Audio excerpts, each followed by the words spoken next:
for you today. In on point one, we decode Prime Minister's big appeal to nation. He says, don't buy gold for a year, reduce dependence on imported edible oils and fertilizer.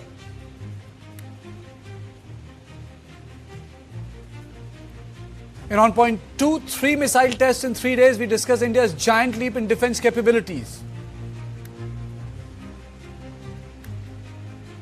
And on point 3, we look at reports that say Iran may be dumping 3 million barrels of crude oil daily into the sea.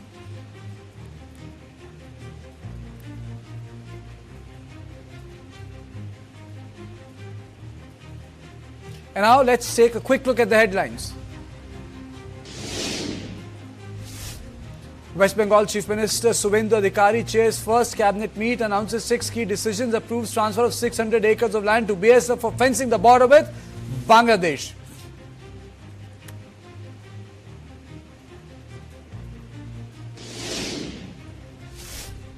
Tamil Nadu Chief Minister C. Joseph Vijay visited the residence of DMK President and former Chief Minister M.K. Stalin, marking a significant change in the state's leadership. NCW Fact-Finding Committee releases report on TCS Nashik case. Report flags pervasive sexual harassment, abuse of authority at the workplace and targeting of young female employees.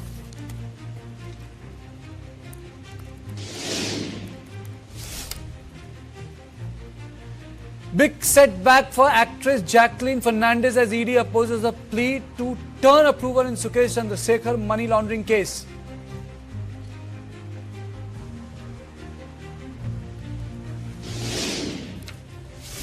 As West Asia crisis deepens, Prime Minister Narendra Modi has made an extraordinary appeal to the nation that touches the everyday lives of Indians.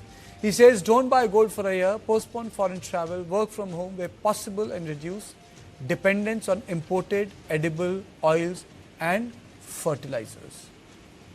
हर परिवार अगर खाने के तेल में खाने का तेल का जो उपयोग करता है, अगर वो कुछ कमी करे, मैंने बार बार कहा है 10% कम करो। अगर हम तेल खाना कम करें ना, तो भी वो देशभक्ति का बहुत बड़ा काम है। विदेशी मुद्रा की खपत वाला एक और सेक्टर हमारी खेती है। हम बहुत बड़ी मात्रा में बाहर से केमिकल फर्टिलाइजर इंपोर्ट करते हैं। केमिकल फर्टिलाइजर खेती के कारण हमारी धरती मां को बहुत पीड़ा हो रही है। हमारे खेत बर्बाद हो रहे हैं। अगर आज हम अपने खेत को नहीं बचाएंगे तो भविष्य में फसलों पर भी खतरा आ जाएगा। At first glance, these may sound like lifestyle suggestions, but in reality, they are part of larger economic warning linked to rising geopolitical tensions.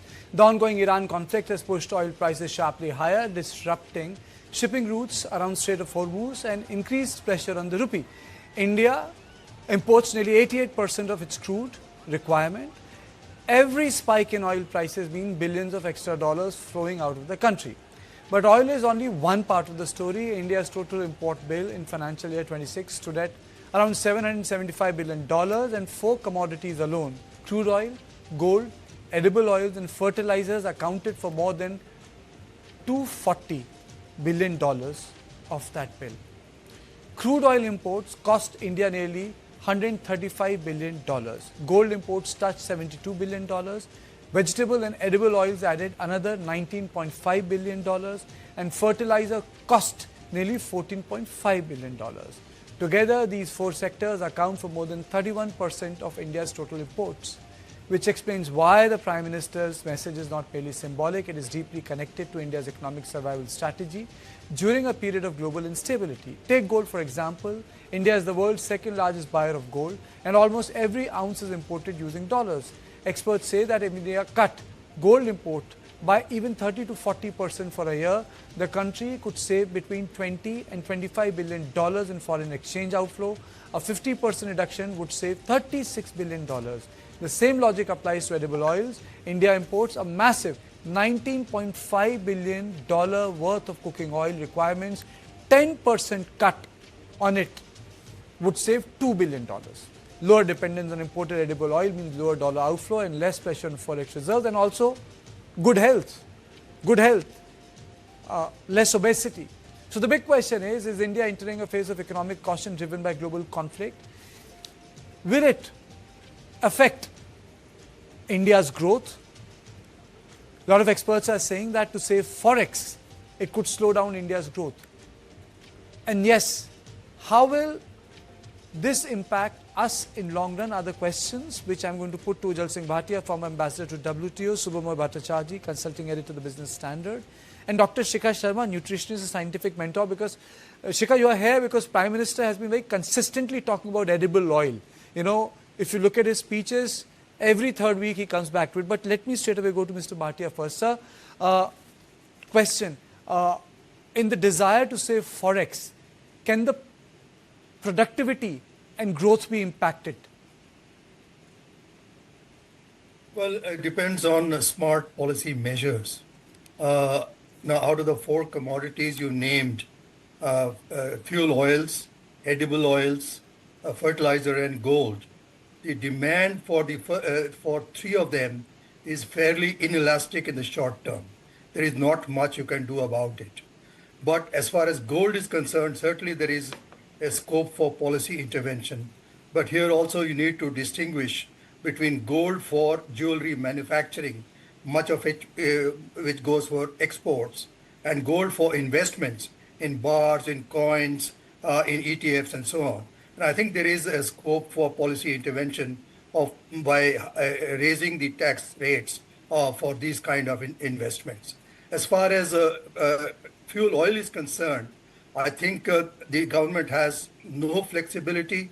The OMCs have already lost about 1 lakh crores in the last 3 odd months, and the government has no option but to increase fuel prices.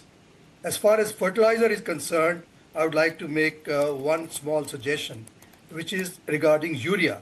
We import a lot of urea, but in terms of application to our crops, we are applying double the amount of urea which is recommended by experts.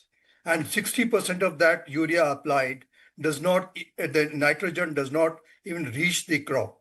So this is the time for reform by including urea in the nutrient-based subsidy scheme, and that will rationalize urea consumption quite quickly. So overall, I think the government has scope for policy interventions in the short term as well as in the medium term. As far as the medium term is concerned, I think one immediate role for diplomacy is that as we are buying oil from Russia in rupees, we should use our diplomacy to convince the Gulf states also to denominate our oil purchases in rupees. And I think as far as the domestic urea capacity is concerned, we need to expedite the expansion of urea capacity through the HURL and NFL plants, pipelines. So there are a number of policy interventions that are required. As far as the electric vehicles are concerned, I would like to make this one last point, which is very important. We think this is a forex saver, but I think overall, because almost all our EVs, whether for two-wheelers or four-wheelers, depend upon imported batteries. And unless we start manufacturing domestic batteries here, the forex implications will not be very much. Okay. Subhamoy, my question remains the same. Will it have an impact on the consumption, which is a very important economic driver? I am not an economist by training. My background is history and sociology, one. And secondly, when Prime Minister is talking about fertilizer and natural farming, we have seen one experiment that happened in Sri Lanka. It had a devastating consequences for the entire economy. Your opening comments, sir.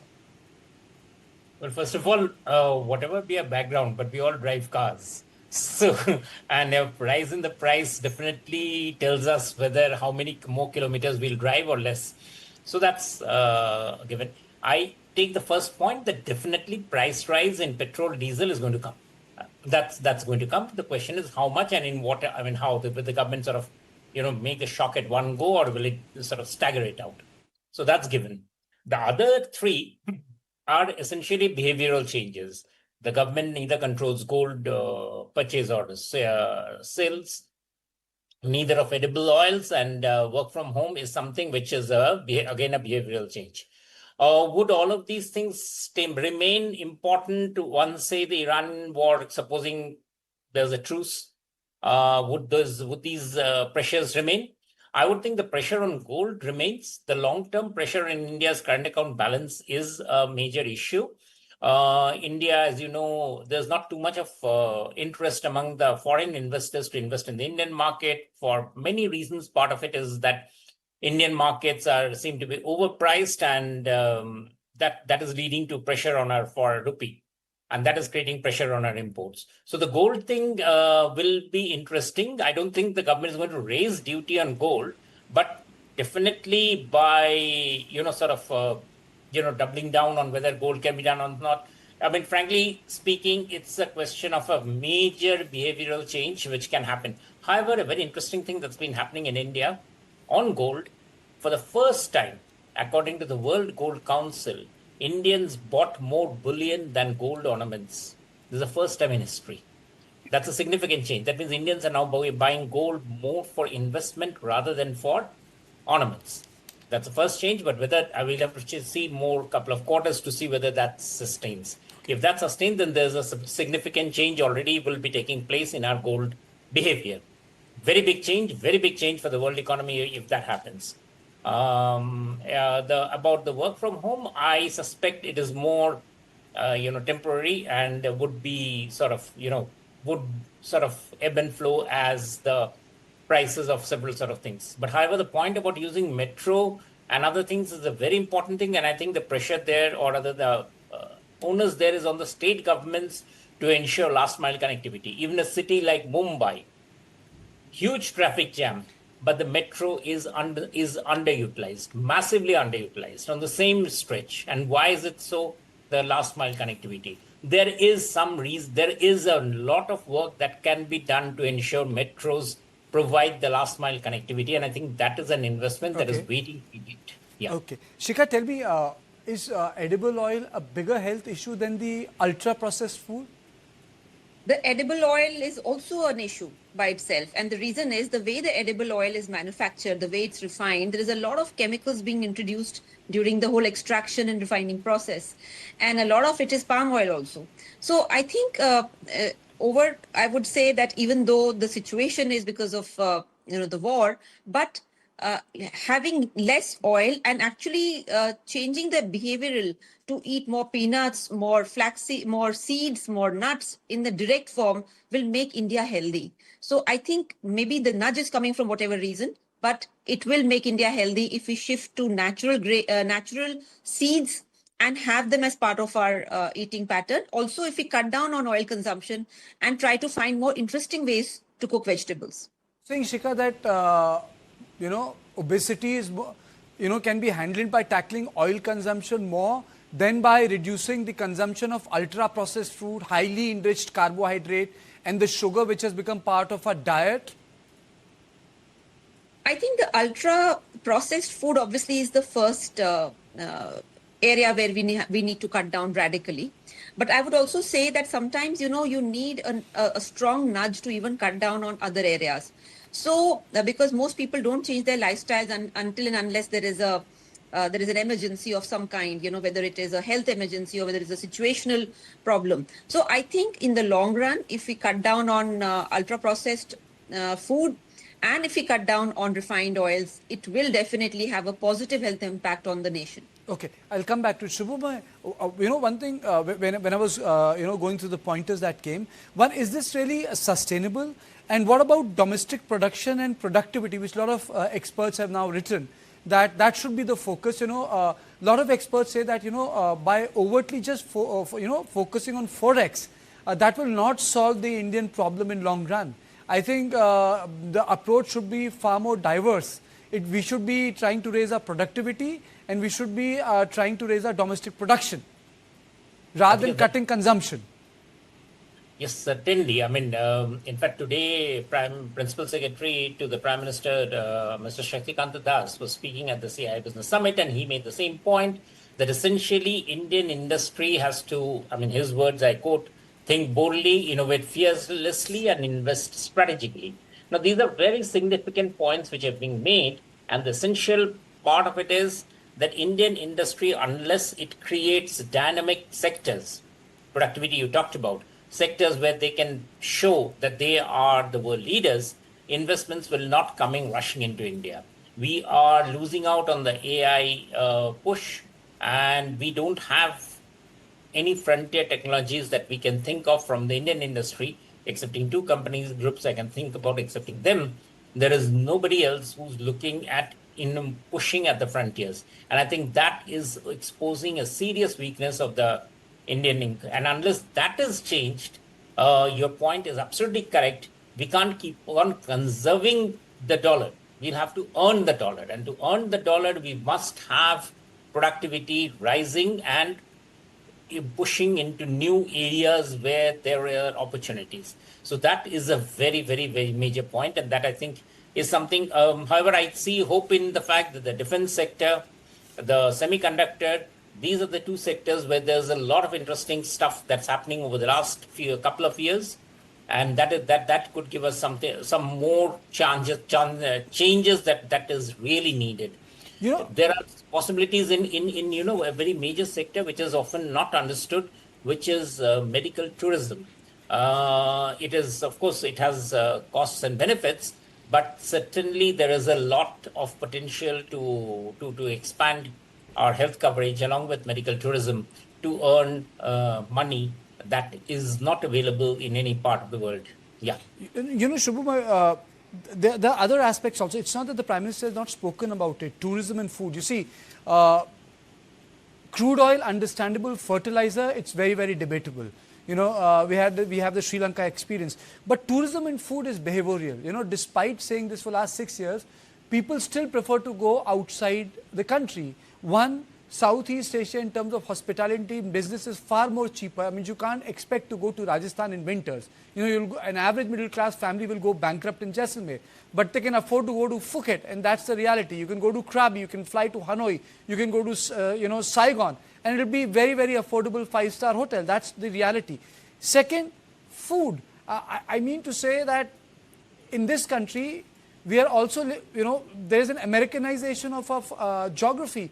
We live in food deserts, if I may use the word, where you will not find fresh vegetables, but you will find a lot of packed stuff, oil, fried food. So this has become the reality of the life. The workers who go out, who work in our gardens or the public gardens, they are part of this food desert. And it's not going to change by a clarion call. Noble intention. But it never changes overnight, sir.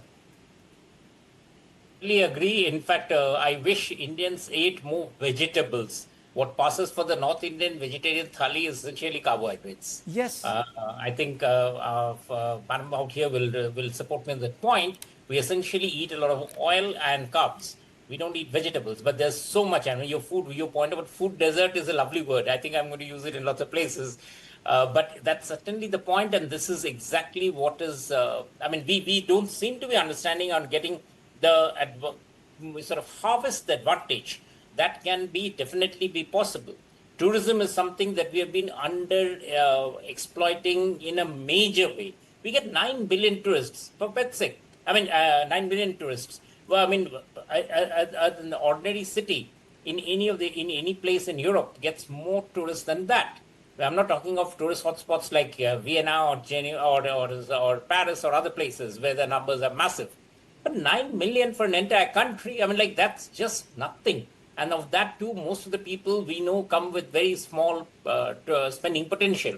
So essentially, state governments have not. And for instance, I just hope that West Bengal, for instance, has got a new government now, looks at this as their major investment avenue rather than trying to create monolith monsters of steel or something. Shubham, you're speaking on a subject which is so close to my heart. Tourism works in countries, one, which are friendly towards women, women's safety.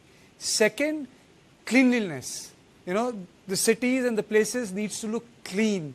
plastic free. You go to Srinagar or you go to any of our tourist areas in Uttarakhand, I mean to say you would feel like crying. Look what happened in Manali 6 months ago in winters. I mean, so it's absolutely shocking, absolutely shocking. Sir, good to have you, Mr. Bhatia. The question which I really wanted to ask you was, sir, what is your assessment of what is happening in Hormuz? Is it really going to continue through 2026? And now being told, there was a report which I read that 30 lakh barrel of oil is being released in the Strait of Hormuz every day because, you know, that oil is not being put to use and Iranians cannot stop the oil. I mean, on top of an economic issue, we have a environmental disaster taking place. It's getting messier, but I think the bottom line is this. Neither the United States nor Iran would like to stretch it beyond a point.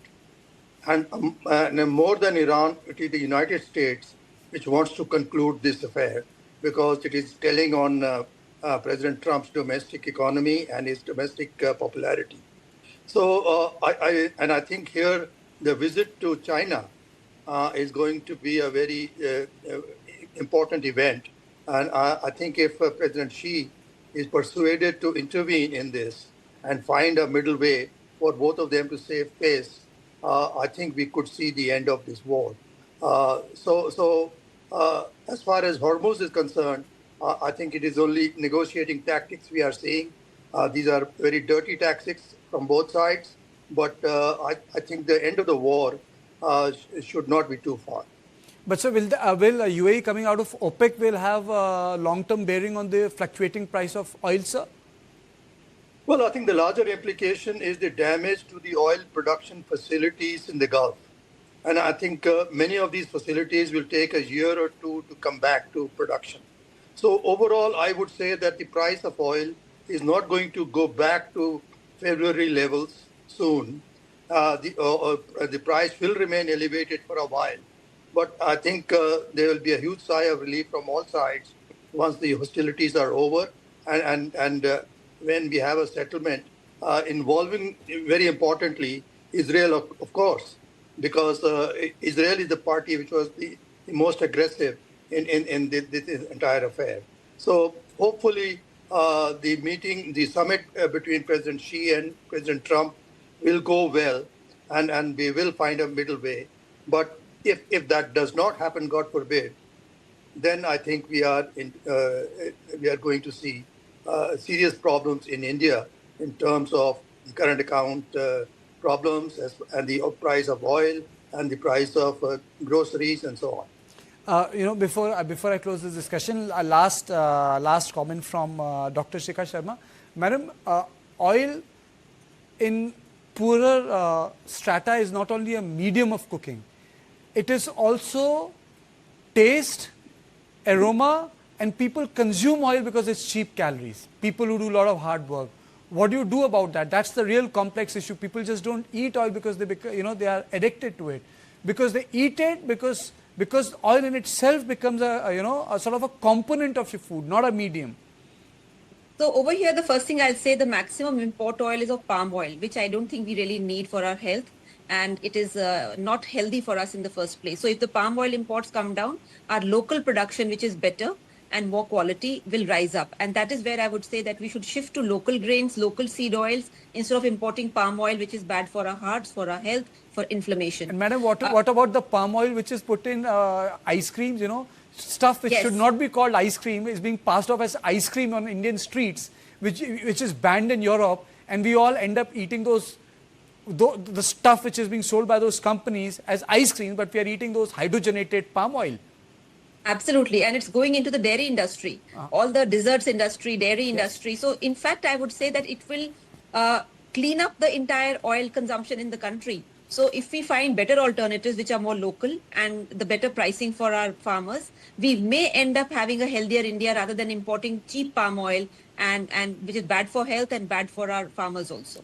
I think I would say that the Prime Minister should also speak on the ultra processed food, which has really become a bane of Indian food culture, creating food deserts in this country.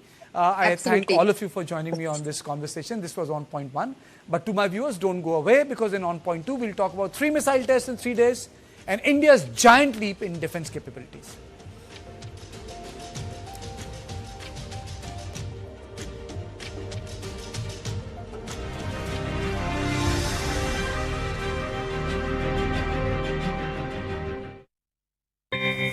Arjun